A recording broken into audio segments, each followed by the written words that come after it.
ইন্টারস্টেলারের setting ভবিষ্যতের মহাবিশ্ব, দুর্ভিক্ষ, দারিদ্র্যে ভরা বিধ্বস্ত পৃথিবী। থিম সার্ভাইভাল, ভালোবাসা ও ত্যাগ আর এক্সপ্লোরেশন। দার্জিলিং জমজমাটের সেটিং পাহাড় আর সোনার কেল্লার মরুভূমি, হয়তো 70-80 দশকের সময় হবে। এই দুয়েরই থিম সত্যের অনুসন্ধান, নৈতিকতা, বুদ্ধিবল, লোভ, সারল্য আর অ্যাডভেঞ্চার। ব্যোমকেশ বক্সির সেট ব্রিটিশ আমলের কলকাতা, থিম সত্যান্বেষণ, নৈতিকতা, উপনিবেশের রাজনৈতিক আর অর্থনৈতিক পরিস্থিতি। পথের পাঁচালীর সেটিং আরও একটু আগেকার, গ্রাম বাংলার। মূল বার্তা দারিদ্র্য বনাম স্বপ্ন, শোক, পারিবারিক বন্ধন। গোয়াগন, গোয়ার পাশের একটা সমুদ্রে ঘেরা দ্বীপে বর্তমান সময়ের গল্প। থিম মাদক সেবনের পরিণাম, বন্ধুত্ব, দায়িত্ব আর সার্ভাইভাল। 10,000 BCর স্থানকাল প্রাগৈতিহাসিক যুগের পাহাড়, জঙ্গল, বরফ, মরুভূমি, প্রাচীন শিকারী সংগ্রাহক সভ্যতা। আর থিম সাহস, ভালোবাসা, ত্যাগ, সার্ভাইভাল আর আবিষ্কার। ওয়াটার ওয়ার্ল্ডের ভবিষ্যতের পৃথিবী, যখন মেরু বরফ গলে পুরো পৃথিবী ডুবে গেছে আর মানুষকে জলের ওপর ভেসে থাকতে হচ্ছে। থিম এনভায়রনমেন্টাল অ্যাওয়ারনেস, আশা, ভালোবাসা, অভিযোজন আর সার্ভাইভাল। ব্লেড রানারের setting dystopian Los Angeles, theme মানবতা, নিয়ন্ত্রণ, পরিচয় আর নৈতিকতা। তো তোমার গল্পের একটা পটভূমি বা একটা প্রেক্ষাপট দরকার। চরিত্রটা কি শহরে আছে নাকি গ্রামে আছে? সে কি অতীতে বাস করে নাকি ভবিষ্যতে বাস করে? সেটিং হলো এই প্রেক্ষাপট, ব্যাকড্রপ বা ব্যাকগ্রাউন্ড যাই বলো। আর থিম হলো মূল বার্তা, যেটা বলতেই তুমি এই গল্পটা বানিয়েছো। এই সেটিংয়ের সাহায্যে গল্পের মুড ঠিক করতে হয় আর গল্পের ডেপথ আনতে দরকার হয় থিমের। কিভাবে, সেটা নিয়েই আমরা এখন আলোচনা করব। আজ বলবো সেটিং ব্যবহার করতে তোমার কি কি লাগবে, কিভাবে তোমার মেসেজটা থিমের মাধ্যমে মানুষের কাছে পৌঁছে দেবে, আর বলবো সেটিং আর থিমের সাহায্যে কিভাবে চরিত্র আর প্লটকে কানেক্ট করবে। আর এটাও বলবো যে কিভাবে আমরা এদেরকে অ্যাডভান্স লেভেলে নিয়ে যাব। মাল্টিলেয়ার সেটিংস, মাল্টিলেয়ার থিম লিখবো যাতে গল্পে আরও ডেপথ আনা যায়। হাই গ্রেট স্ক্রিন রাইটার্স, আজ কি লিখলে? এটাই কিন্তু আমাদের এই সিরিজের শেষ এপিসোড। আমরা গল্পের মূল 4টে স্তম্ভ নিয়ে কথা বলেছি। গল্প কি, তার আইডিয়া, চরিত্র আর প্লট। এখন আমরা জানি আমাদের চরিত্রকে, সে কি চায়, তার পথটা কেমন হবে। মানে স্থানকাল পাত্রের মধ্যে আমাদের পাত্র কমপ্লিট। বাকিগুলো কমপ্লিট করা যাক। রকন আর ডার্ক নাইট কাটাছেঁড়া হবে।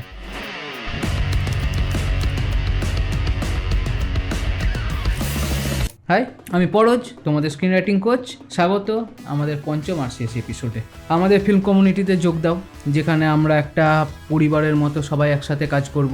নিচে লিঙ্ক দিয়ে দিয়েছি। অধ্যায় 1, সেটিং বা প্রেক্ষাপট। তোমার গল্পের মঞ্চ, তোমার গল্পটা কোথায় ঘটছে আর তার সেই জগৎ, অর্থাৎ স্থান, কাল, পরিবেশ, পরিস্থিতি, এই সব মিলিয়ে সেটিং।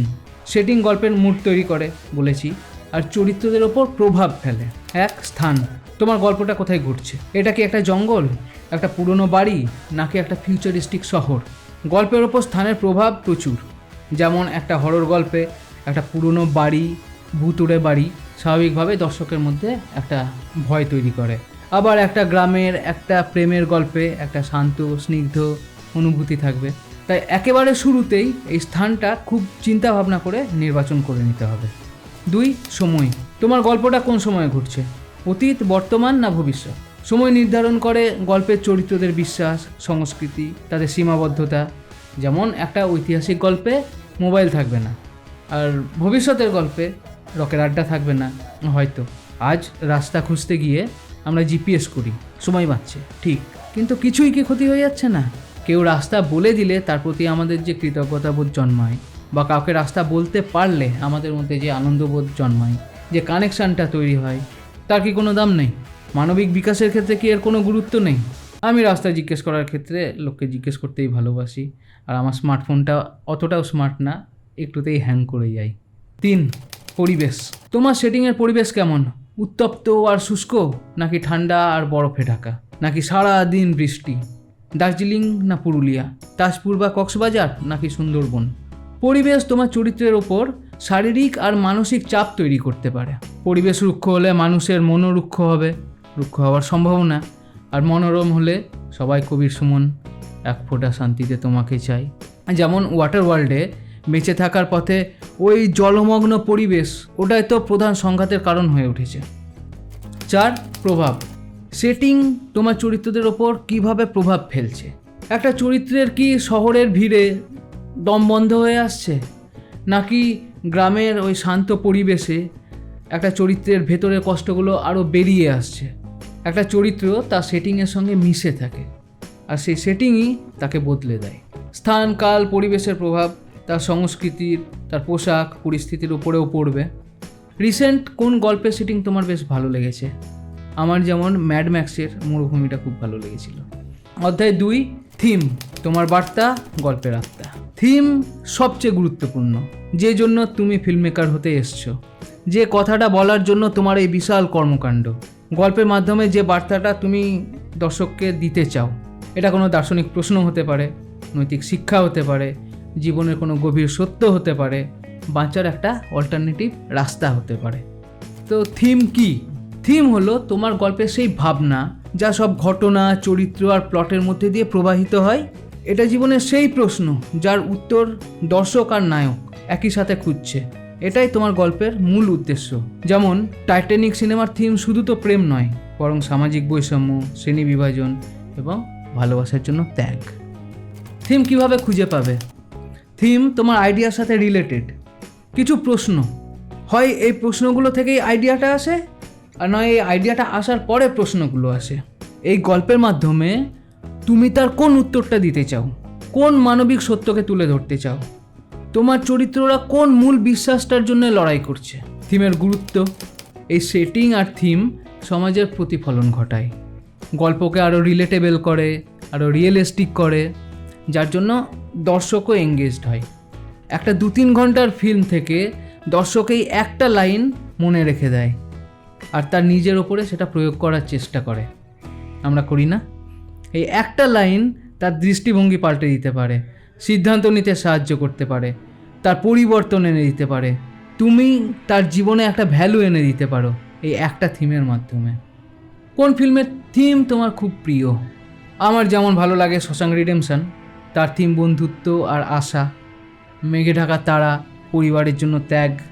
জিন্দেগি না মিলেগি দুবারা, বন্ধুত্ব, সেলফ ডিসকভারি। আর ডার্ক নাইট, সমাজের জন্য ত্যাগ। অধ্যায় 3, সেটিং ও থিমকে কিভাবে একত্রিত করবে। সেটিং আর থিম কিন্তু আলাদা আলাদা দুটো জিনিস নয়, এরা একে অপরের পরিপূরক। সেটিংয়ের মাধ্যমে থিম প্রকাশ। একটা ভালো সেটিং তোমার থিম প্রকাশ করতে পরোক্ষভাবে সাহায্য করতে পারে। যেমন একটা এমন শহরে গল্পটা ঘটছে যেখানে খুব ধনী আর খুব গরিব মানুষের মধ্যে বিশাল পার্থক্য, যা সামাজিক বৈষম্য এই থিমকে প্রকাশ করে।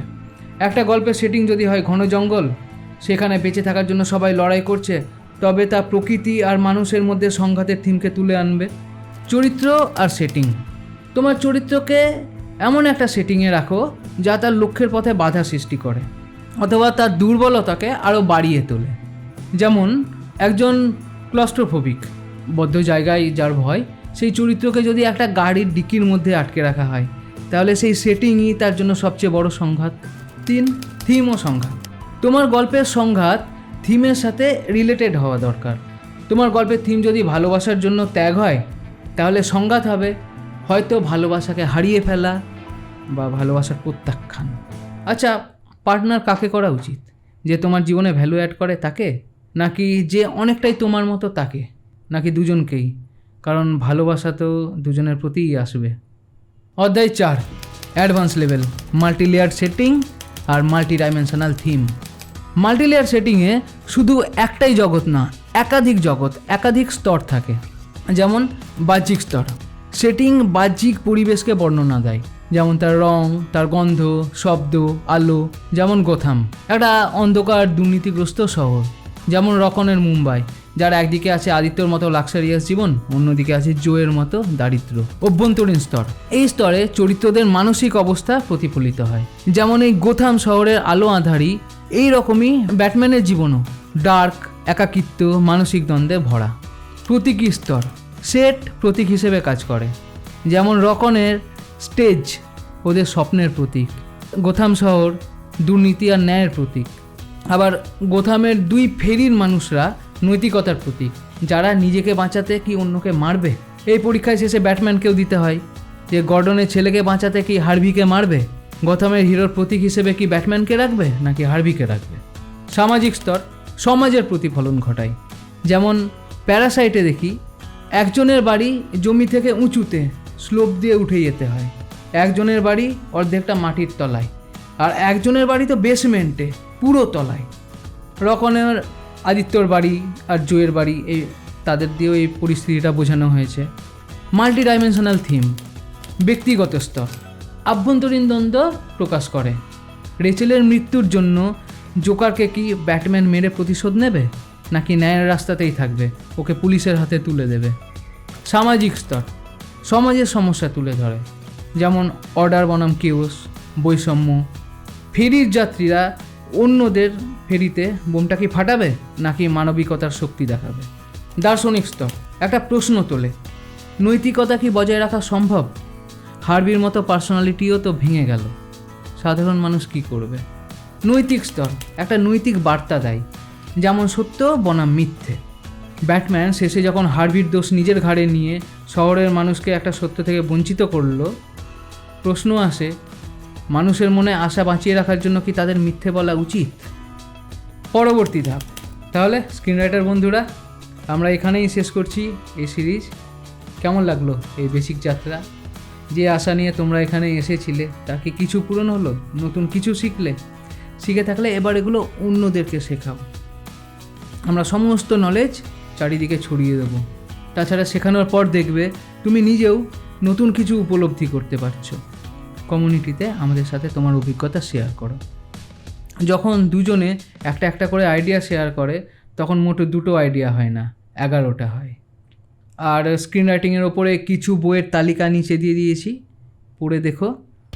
ভিডিওগুলো এডিটিং আর সাউন্ড মিক্সিংয়ের দায়িত্ব নিয়েছে অ্যান্ড কাট। কিছু music tales from the last পেজের অভিরূপের বানানো। ভিডিওগুলো যদি ইন্টারেস্টিং লেগে থাকে সম্পূর্ণ ক্রেডিট ওদের, ফিডব্যাক দিও। আমাদের আবারও দেখা হবে পরের সিরিজে। আমরা ফিরে আসবো বিভিন্ন ধরনের স্টোরি স্ট্রাকচার নিয়ে, যেমন 3 act structure, 5 act structure, 7 act structure, beat sheet, hero's journey. তাছাড়া কমিউনিটিতেও আমরা কানেক্টেড থাকবই। শর্ট ফিল্ম বানানোর জন্য সবচেয়ে এফেক্টিভ স্ট্রাকচার হলো ড্যান হারবনের স্টোরি সার্কেল। এই নিয়ে এই সিরিজটা দেখতে পারো। আর ততদিন তোমার গল্প বলতে থাকো, ভালো থেকো।